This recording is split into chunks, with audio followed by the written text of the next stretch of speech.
Bueno, pues bien, la verdad es que lo teníamos ya bastante organizado, sabíamos quiénes iban a venir, habíamos preguntado, teníamos las listas hechas, el horario del profesorado, entonces, bueno, pues según lo ajustado, ¿no? Lo único, eso, el peligro más de contacto una vez que salen, porque aquí está todo controlado, pues eso, que salgan con cuidado, que luego no se vayan juntos. Sobre todo que para los alumnos de segundo de bachillerato es una situación complicada porque cualquier contagio que a ellos les aparezca en estos días les puede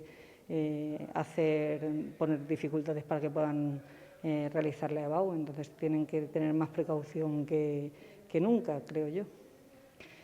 Bueno, pues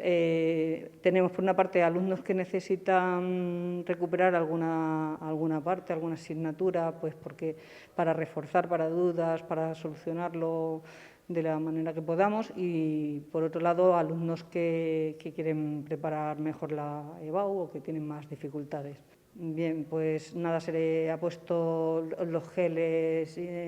higiénicos, se ha puesto acceso por un lado, salida por el otro, la distancia de 2 metros, se han habilitado 2 aulas